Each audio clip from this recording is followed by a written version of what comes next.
for us while we're being taped. This will be broadcast in America on colored television. Our house flies. It does not bother me. Well, I'm just afraid that the buzzing will be picked up by the microphone.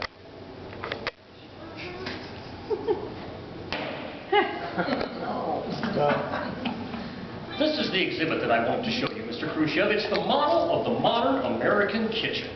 We have such things. This is our very latest model. You see, we like to make things easier for our women. Your capitalistic attitude towards women does not exist under communism. Oh, but we want to help our housewives. Now, let me tell you, a house of the sort that this kitchen would be built into sells for about $14,000. Now, let me give you an example you can appreciate. Your average steelworker can afford this house. A steelworker makes $3 an hour. For $100 a month, a steelworker could pay off this house on a 25 to 30-year contract. We have peasants who can afford to pay $14,000 for a house.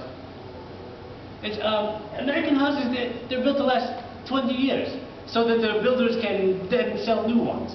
Russian houses are built firmly for our children and grandchildren. Let me make one thing perfectly clear. American houses last a lot longer than 20 years. But after all of that time, well, many Americans, they want a new house. They want a new kitchen. You see, the American system is set up so that we can take advantage of new techniques and innovations.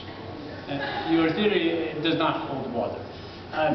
These Russian houses excuse me, my English is terrible.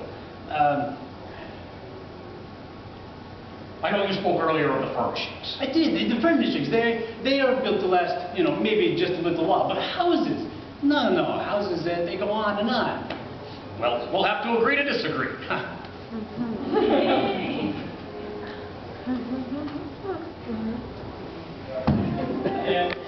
Hope I've not offended you. I've been insulted by professionals. We've always spoken frankly. Please continue. Americans seem to have this impression of Russian men that they will see these things and be dumbfounded by them. But the fact remains that most of these things are already in Russian homes right now. Well, yes, but in Russia, to get a house, all you have to do is be born in the Soviet Union. In America, if you do not have a dollar, you are entitled to sleep on the pavement. And you say we are slaves to communism.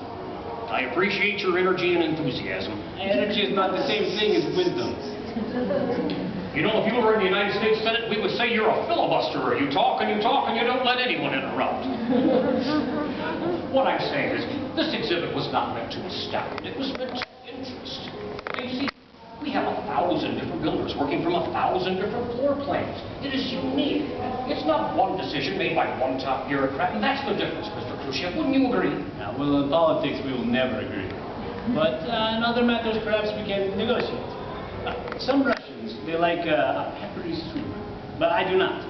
But it doesn't mean we can't get along. Peppery soup? That sounds awful. No, but we have a kitchen at our disposal. Would you like to make us a meal? Mr. Khruschev, I am not a cook. Well, what sort of foods do you enjoy? Well, I've always been partial to cottage cheese and ketchup. He probably turned his nose up at borscht, too. But we can learn things from the Russian people. The Russian people can learn things from us. What I'm saying is that we need to have the exchange of ideas. Let the people decide what kind of houses they want, what kind of food they want, what kind of ideas they want. You seem very angry, like you want to fight me. Are you angry? No, that's right. So the microphone is gone. You can tell me, honestly, what do you think of the exhibit? Well, it looks like the construction workers that didn't finish their work. I mean, is this what America is capable of? 150 years of independence and this is her level? We have almost reached 42 years. And in another 7 years we'll be at the same level as America. And after that, we go past it. So, you know, you can live under capitalism if you want. I think that's a very effective exhibit. I think it's going to create a lot of interest. And for that reason alone, I think it's a success. But you see, we have all of these different home builders making 1,000 different floor plans. It's unique. We need to have the exchange of ideas that allow us to learn things. For example, if we're going to have the sort of plan where you say you're going to outstrip us, we must exchange ideas. You might be a little ahead of us on your rockets, the thrust for your rockets for space exploration. You might be a little ahead of us.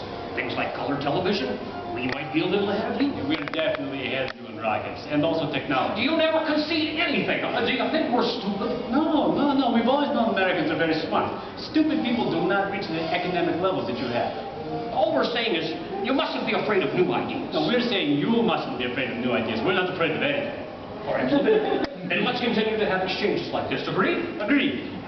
Wait, what did I just agree to? I'm hungry. Is it about time for lunch? Yes, I think so. I'm hungry too. But first I want to know what I agreed to. You are a very good lawyer. I must be resolute. My people can say to me, he is ours, and he does not give in. There's no question about that. You are a lawyer of capitalism, and I'm a lawyer of communism. Yes. Well, and that's exactly what I'm talking about, the exchange of ideas. The recording that we just made for broadcast, it is an exchange of ideas. Well, it increases communication. You know, we will learn from you, you will learn from us. After all, you don't know everything. No, it's true, I don't. But I do know that we're still being taped, even though the camera people are gone. Mr. Khruschev, you think that the United States would record you surreptitiously? Would you repeat that into the spatula? I may not know everything, but you don't know anything about communism except for fear. With this debate, this dispute has become one-sided. Your words will be broadcast and seen and heard by all the people, but my words about science will not be. They did not see my words. We hear everything that you say in the Soviet Union. Never say anything here that you don't want us to know about in America. If that's true, I'm going to hold it to you. I want your word, Mr. Nixon, that my words will be broadcast. Certainly they will be. And by the same token, my words will be broadcast in the Soviet Union. That's a fair proposal. So the car should be around shortly, and then we can lunch. You know that translator that you supplied for me? Nikolai. Nick, that's his name. He needs to work on his English. Yes, he's not very good, but I like to make fun of his pronunciation. Do you think I should have him reassigned to another department, maybe? Well, you won't have Nick's diction to kick around anymore.